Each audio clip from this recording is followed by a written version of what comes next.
Plan to partner with another syndicator, plan to partner with another equity provider. That's your fastest path. And by the way, there's also groups out there that will bring in capital for a fee, 2 to 3% of the equity raise as well too, right? So in that 90-day cycle, plan to find 3 to 5 syndicators. Well, why is that important? Because those syndicators are going to bring the experience and they're going to bring their equity relationships for you in each marketplace. And then people get worried about the earnest money deposit. They get worried about qualifying for the loan. So of course, Yona and people listening to this know who are syndicators, you find a sponsor. 3 to 5 sponsors in each marketplace are going to come on, qualify for the loan, help you with the EMD, and you've got it solved, right? Your network is your net worth. Come listen to some of the most successful people I know share invaluable knowledge, stories, and advice in real estate, business, and beyond. This is Weiss Advice. Whether you want to take your business or personal life to the next level, look no further. Welcome back to Weiss Advice. I am your host, Noah Weiss. Today, I am joined by none other than Dylan Borland of the Borland Capital Group. I mean, he is just an all-star. You guys can, before we even get anywhere, you can check out dylanborland.com. We're going to put that in the show notes here. But it gives me great pleasure to, have a conversation. We just did an interview for your channel. I feel like it was just like last week or a couple weeks ago. Yeah, like a day ago. We're living in a different timeline here, parallel universe, Yona. We should do it. We should make it a regular thing. We really should. It's always a pleasure talking to you, Dylan. Thanks for having me here, man. Super happy to see if we can be of some value. Maybe we just talk about a whole bunch of nonsense. That's okay too, right? It's people are here for the entertainment sometimes. That's true. There's a lot of entertainment value to this podcast. People listen to it for, education value, entertainment value, and everything. Exactly. Yep. Awesome. So just a little background about Dylan. I mean, he is, like I said, the founder of Borland Capital Partners. They're basically a private family office, private equity. They invest in real estate, if you didn't guess, right? Right. I mean, he's done over 2,700 properties. It's an incredible thing. But most recently, he has started the ultimate real estate investing course. So that's called the URIC program, which is something really helping people to get from, zero to financial freedom, financial independence, which is something in this day and age that a lot of people are seeking, but they don't necessarily have the right course, the right coach, the right mentors to get it done.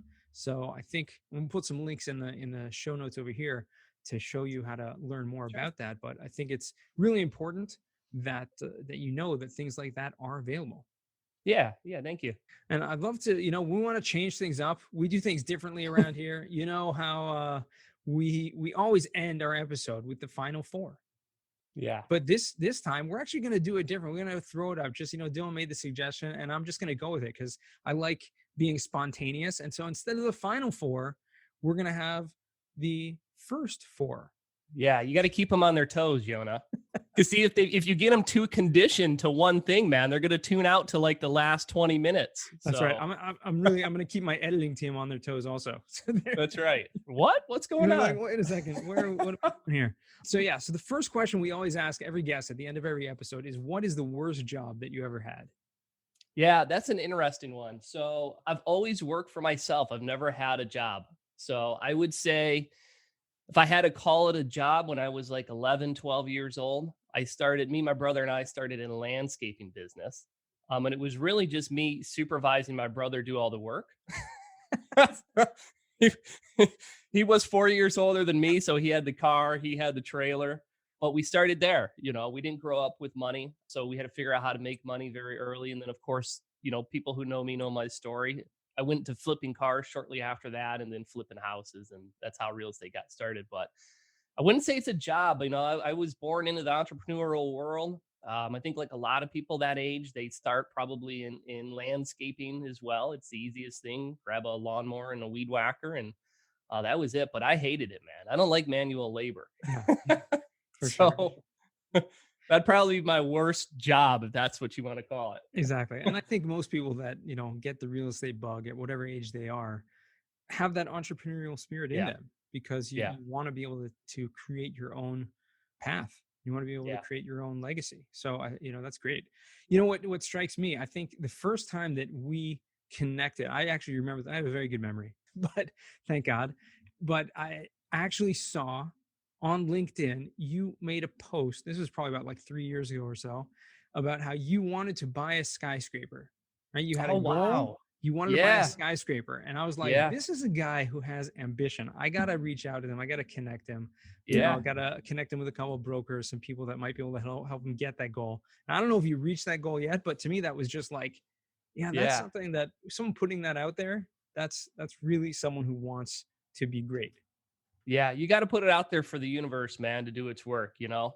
Wow, you got a good memory. Yeah, I forgot about that. So we tried for a while and it's still on my radar, right? So it's something that's still there. It's a bucket list item. I spent a good many years trying to, we came runner up. Well, for our first strategy is let's buy a skyscraper. So we tried to find a lot of different, deals that made sense. We started here in Detroit. We came runner up on the Fisher Building, downtown Detroit. We came in second place there. I screwed that one up. You guys can read all about it online. But that was a building that was a historic building. It was a skyscraper. We lost that bid. It went up for auction. That was like maybe 2015. And then we tried to move to the Detroit Central Station, which, if you know anything about the Detroit market, that's the big, beautiful, historic, train depot that's down Mhm. there. For that, we were within a small group of people being considered. That was an animal of a project. Of course, it's been, recently awarded to Ford Motor Company. Thank goodness they've got endless pockets. Right. So that's probably $1 billion project, but it would have been cool to have. And then, yeah, I mean, I follow up with some of your connections. There were some deals that we were looking at in New York. I would say now skyscraper would scare the crap out of me just with everything that's going on and in Yeah. the unit mix and those things. Right. So maybe it's a 5 to 10 year goal from now. But Sure. we had goals. We spent even some time. I've got designs.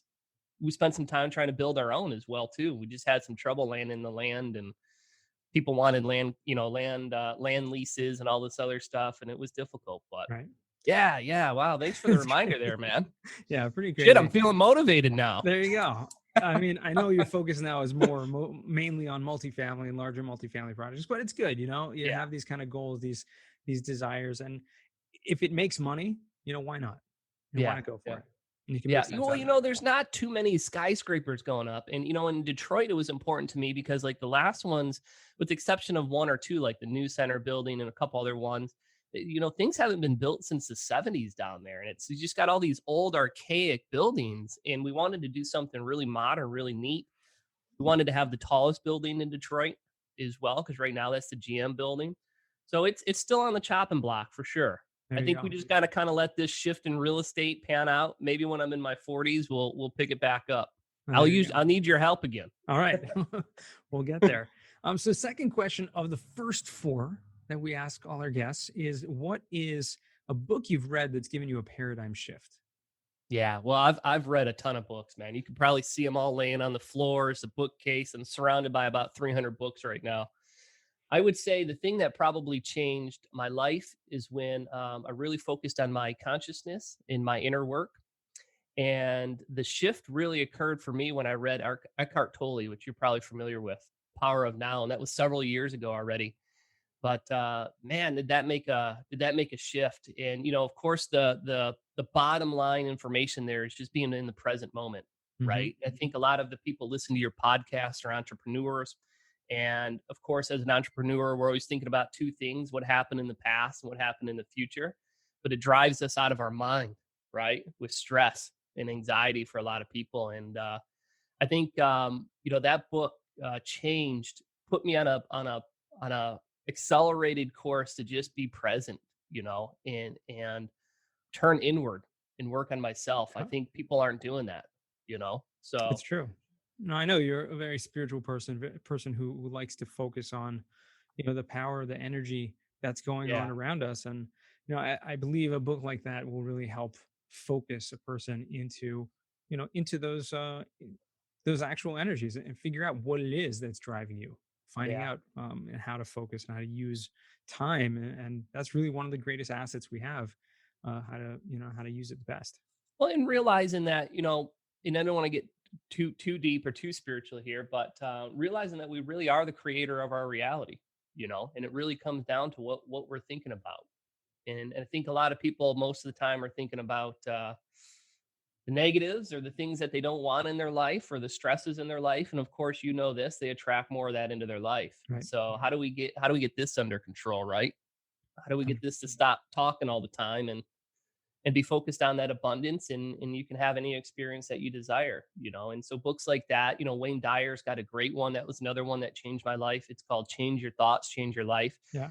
Highly recommend it to people if you haven't read it, but you've got to be there. You've got to be there mentally and ready for that next journey, for that stuff to resonate and click with you. Eckhart's like way out there. Eckhart is you've got to be really ready for Eckhart. He's way out there, but I'd say start with Wayne, man. The power of, Change Your Thoughts, Change Your Life is a phenomenal book. And it talks about, let me go a little deeper here, if you don't mind. Absolutely. It talks about, being in alignment with the natural way of things. Of course, he talks about the Tao as well too.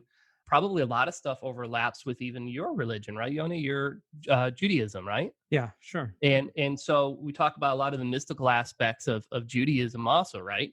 There's principles there, but being in alignment with the energies, being in alignment with the flow of things. And the reason why I mentioned that is because when I made that shift in my business went from kind of maybe struggling to just the floodgates open. Awesome. And I set a series of core values. And one of those core values was just like, what does nature do, right?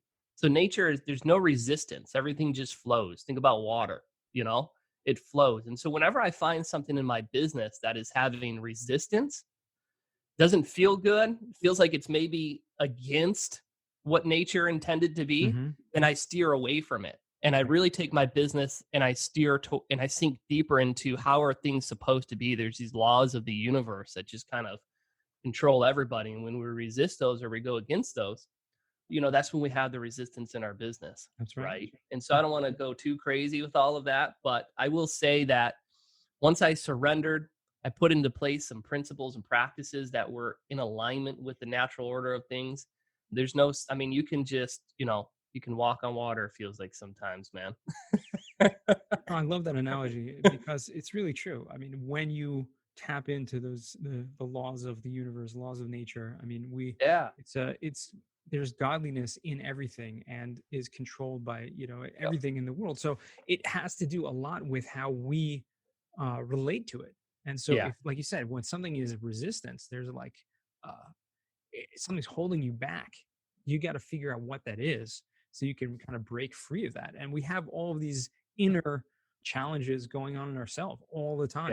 Right? We have these character traits inside of us that are innate, that are really, part of our human, that's an animal, but we have a, a godly spirit in us as well that really can overcome that. And that's really our mind power, to overcome. That's what I'm really talking about, is tapping into that God energy, right? That God source, because it moves through us, it moves through everything. And I think people aren't thinking about this. Maybe it's starting to be talked a little bit more about today, but tapping into that and realize just how powerful we are individually. Yeah, absolutely, man. So third question for you, Dylan, what is a skill or talent that you would like to learn? Oh, I'm always learning everything. I'm just that's the beauty of life, man. I wish I could live to 300 years old and consume every piece of data out there, because you could spend 500 years on this planet trying to learn everything. You're not going to learn it all. So I'll tell you one thing I'm into kind of in the next chapter of my life. We've bought a couple thousand acres of land here recently for our family. And we're going to be moving up to one of those properties here by the end of the year. And we're going to be really studying and pushing deeper into self-sufficiency. We live a self-sufficient lifestyle now. We collect rainwater, solar. People listen to me. They think, Dylan, you syndicated, hundreds of millions in real estate, and here you are collecting rainwater, right? I tell people I'm just a tree-hugging hippie, man, by heart. But that's the skills that we're working on now, and it's something that I've done in the last decade. We do, a lot of healing through natural, remedies and herbalism and that type of stuff, and learning how to be self-sufficient, get back to our roots. So for me, the next 10 years is really going to be sinking deeper into those skills. I don't know if you guys can see that light here to my left. Well, those are grow lights, man. I got melons and spinach and lettuce in my office. I'm always up to something, man. That's awesome.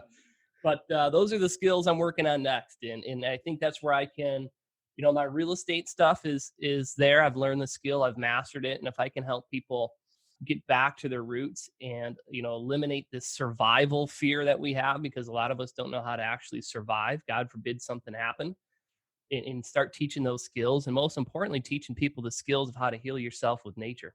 That's beautiful. That's something that we're working on now. Very cool. So you're moving up, like out into nature, into some mountains. And, yeah, we got 2,000 acres up in Michigan's UP, so we'll be building a nice little property up there. There'll be some guest houses. We're going to have some people can stay with us, hang out with us, and kind of learn these skills. Yeah, cool. Yeah, yeah.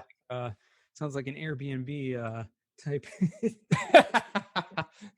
Yeah, it'd be the Borland self-sufficiency school. Right. That's pretty cool.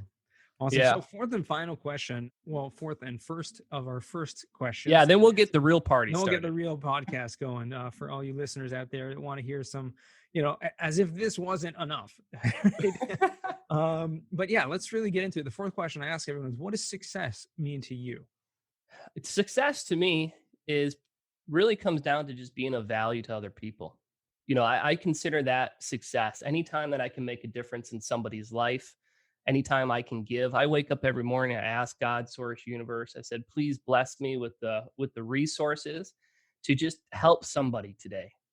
Whether it's an investor, whether it's somebody on the streets in need, whatever it is, God, I think that's my highest purpose. And I think, quite frankly, that's all humans' highest purpose is. I think we're here to help one another. And I think we're here to help other sentient beings.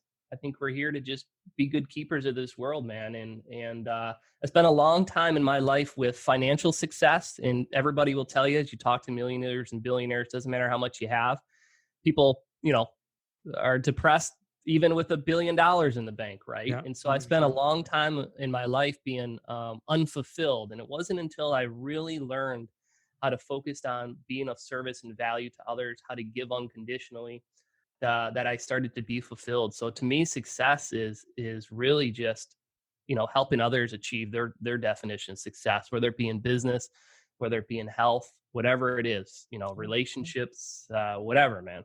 That's awesome. That's success to me. And I think people think success financial.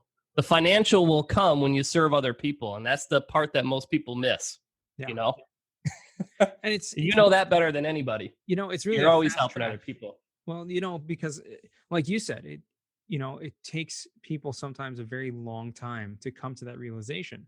But but what the funny thing about it is that and I was a teacher for many years, I work with kids, and I love that. And if you look at kids, if you just observe children, they have this mindset that they enjoy so much more, even though they have this kind of like selfish persona of, babies are born with that, like kind of the survival mode. But at the same time, they, at a certain point, they are so much more happy to share and to give than they are to actually take. And so we lose that at a certain point. Yeah. Well, society beats you down, man. You go through the schooling and you listen to the news and the media, and everything's portrayed in the movies and cartoons, and you learn, unfortunately, at an early age, there has to be an enemy, and there has to be a bad guy and all this type of stuff, man. And it beats you down. But yeah, you're right. In those first couple of years of life, I mean, I've got a 6-year-old now, and you can see him transform, but it's just the pure, beautiful innocence, man. They don't care about if you're black or white or, Asian or Jewish or Christian or any of that stuff, man. They're just loving people, and I think, we all come out of the womb with that ability. And it just gets beat out of us throughout life. And so I think, the sooner people can get back to that and realize that childhood-like state, it's a good thing, man. Very good thing. So you've taken, your experience, and like you said, you've kind of mastered the real estate syndication game, and you've turned that into a course that you are helping other people get to that. And you said something really interesting, like taking people from 0 to like 300 units, something like that, something that seems totally unattainable to people at the first moment. What kind of drove you? I mean, was it this success kind of mindset that you're talking about here, about just helping other people and giving back, that drove you to start this in the first place? Yeah, well, two things, right? So this was 2018. I started something called the Ultimate Real Estate Investing Course. And really my staff and people closest to me had been pushing me to get more involved in kind of coaching, getting people out there, but I never wanted to be distracted. I felt it would be a distraction. I was Right. focused on my business, focused on what I do. And so, but the first kind of step in that direction, I was kind of being called in that direction. The first step in that direction was I just wanted to, before I completely moved on from single family, because we had a ton of success in the single family space.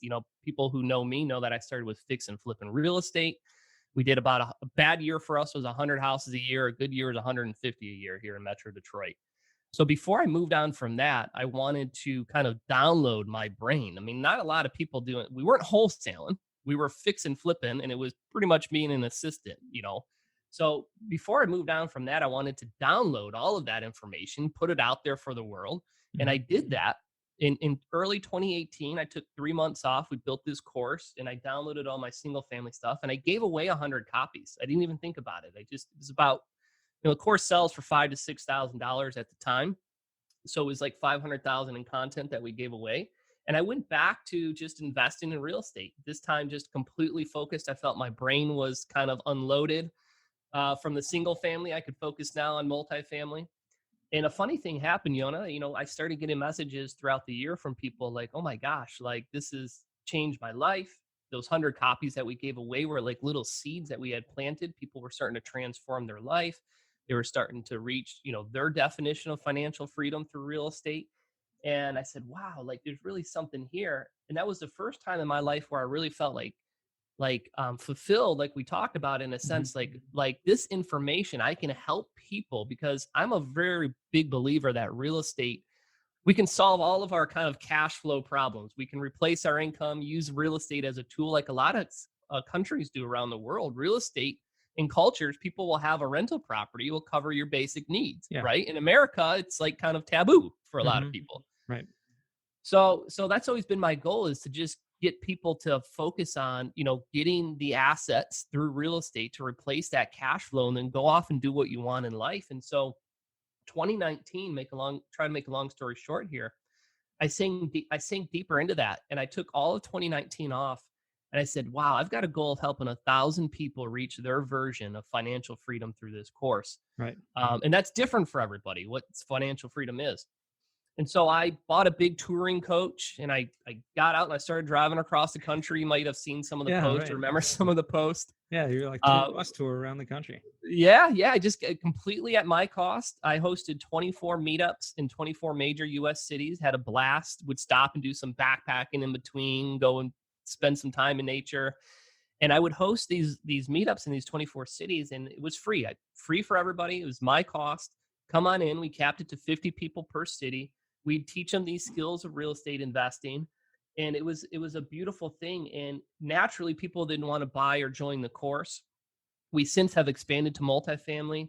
But the other thing that I didn't realize is not only did we help 1,000 people that year, now we continue. That's kind of our yearly goal. We were to extend that exponentially. I take all the proceeds from the URIC and we donate them to people in charity in need. And so over the last, now it's been 3 years, we've donated over $700,000 from the URIC. So I only mention that because it's not just the 1,000 people we're helping reach cash flow, their cash flow goals.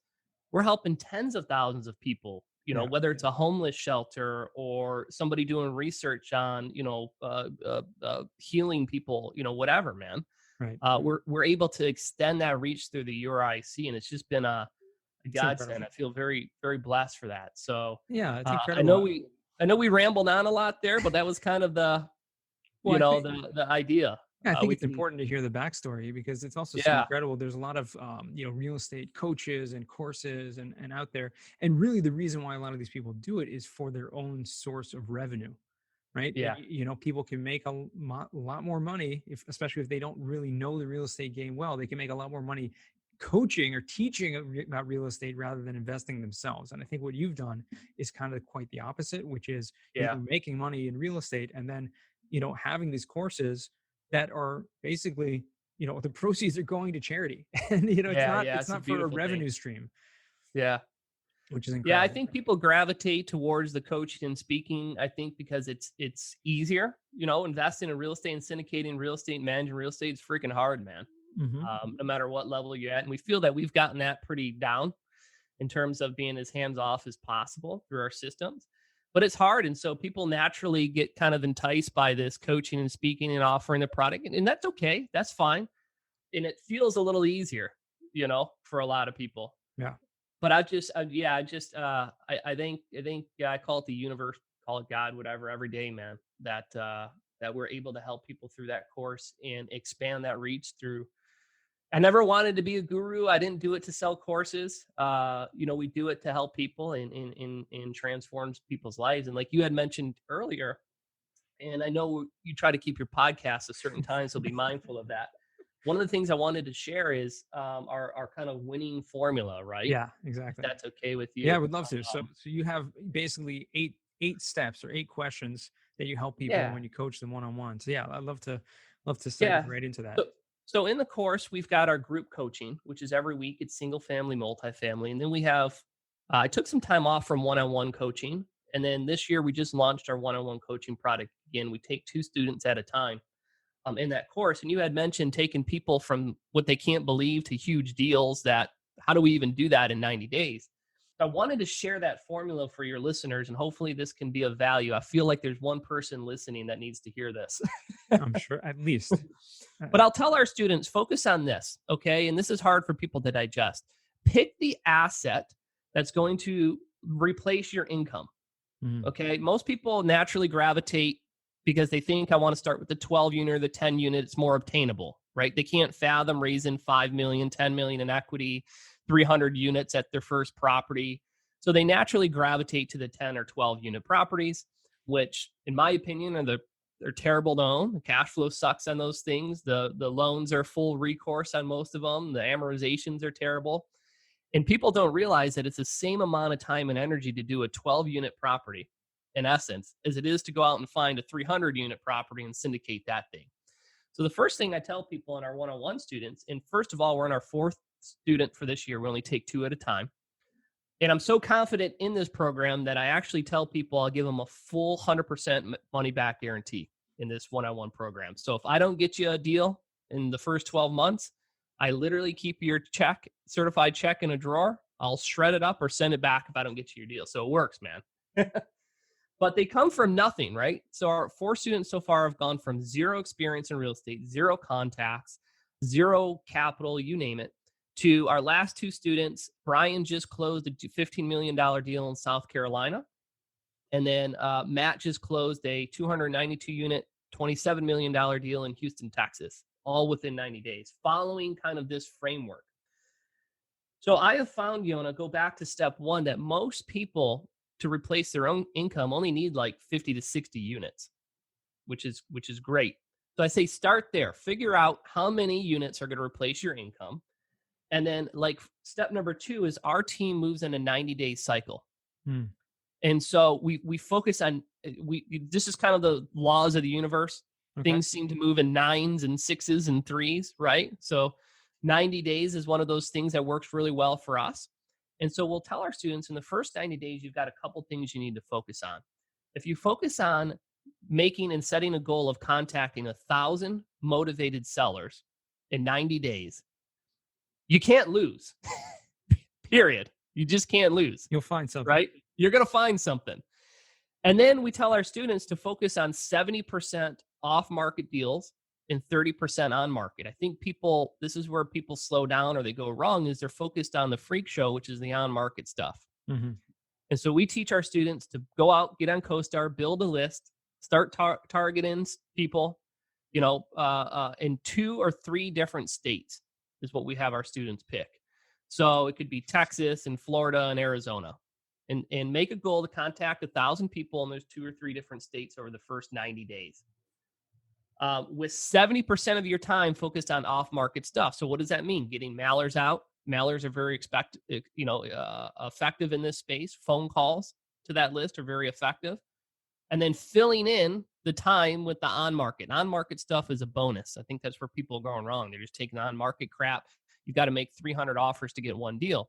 To put it in perspective, we're at 12 LOIs for off-market properties per deal. The numbers for on-market stuff are anywhere, depending on the market, 100 to 300. So the first thing that we do is we focus on those 90-day cycles. We're ramping up. We're getting the marketing out.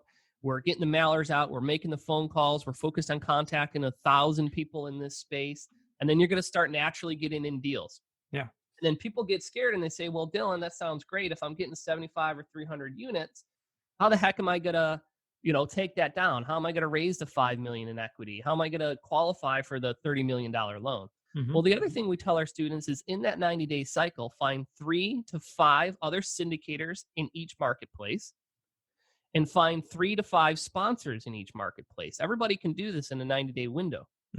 So your fastest path to equity on your first deal is going to be aligning yourself with somebody else who has the relationships. Because it takes 2-3 years to build relationships, equity relationships in this space. And so I tell our students, plan to partner on your first deal. Yeah. Plan to partner with another syndicator, plan to partner with another equity provider. Right. That's your fastest path. And by the way, there's also groups out there that will bring in capital for a fee, 2 to 3% of the equity raise as well too, right? So in that 90-day cycle, plan to find 3 to 5 syndicators. Well, why is that important? Because those syndicators are going to bring the experience and they're going to bring their equity relationships for you in each marketplace. And then people get worried about the earnest money deposit. They get worried about qualifying for the loan. So, of course, Yona and people listening to this know who are syndicators, you find a sponsor. 3 to 5 sponsors in each marketplace are going to come on, qualify for the loan, help you with the EMD, and you've got it solved, right? So if you focused on that, you've got those in a 90-day cycle and you do it right and you're focused on it within 90 days, you're going to have all the pieces in place for when you do get that $30 million deal or that $20 million deal that you can easily take it down. You've got the syndicators who are going to help you with the equity. You've got or the private equity firm relationships. You've got the sponsors. You can qualify for the debt. You got the EMDs and you've got your 60, 70 unit that's going to replace your income. So I know we're short on time. I'd love to go much deeper into those details. What else did I miss on there? Find the partner, syndicator, sponsors. We talked about the time, move in 90-day cycles, make a goal to get 1,000 contacts, and then go over 2 or 3 markets. I think that's important now in this marketplace to pick 2 or 3 states to target and go after them. If you follow those steps, you're gonna be able to get a deal that you didn't think you would be able to otherwise. That's Hopefully awesome. that makes sense to you guys. It makes a lot of sense. I mean, this is great. This is golden stuff, especially if someone hasn't delved into this type of mindset and this type of, kind of behavioral patterns that you really have to take massive action to get this done. Then this is really going to change a lot for you. So, you mentioned a few times, we are short on time. We try to keep this to 30 minutes or less. Yeah. But, we could go on forever. And I really would like to have you back another time to just talk about a lot of different things. There's so much we can do. But, where can our listeners find you or reach out to you? In the woods. Come find me in the woods. I'll be wandering around. Look, the 2 best places are dylanborland.com. And thank you, Yona, for bringing that up. dylanborland.com. I have a YouTube channel. It's got over 180 something videos now and growing on single family, multifamily investing. That's a phenomenal resource for people. They can join the URIC for free for 21 days. Complete access to our single family and multifamily courses. That's theuric.com. And if they're looking for private equity, borlandcapital.com. And the last thing I'd like to mention, if you don't mind here, Yona, is we're getting ready to launch a service called the Equity Collectives. You can find it at equitycollectives.com. And the idea behind that is a bunch of syndicators and a bunch of guys in the private equity space will get together and help each other raise capital and equity for deals. Just a giant brotherhood, sisterhood of guys that have experience in this space raising capital. We've, of course, raised over $250 million of capital ourselves. And getting together every single week and helping each other collaborate on whatever their equity needs are. Pay attention to that site because we're going to launch it in about 30 days from now. It's January 2021.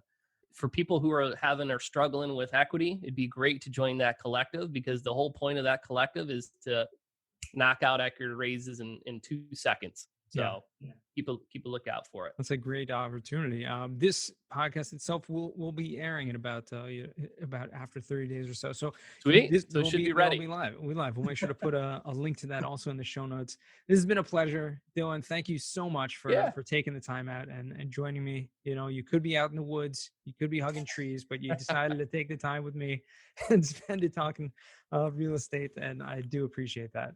Yeah, thank you so much, Yona. We'll see ya. All right. To all our listeners, don't forget, the best advice comes only when you ask. Real quick, I have one question for you. Did you like this episode?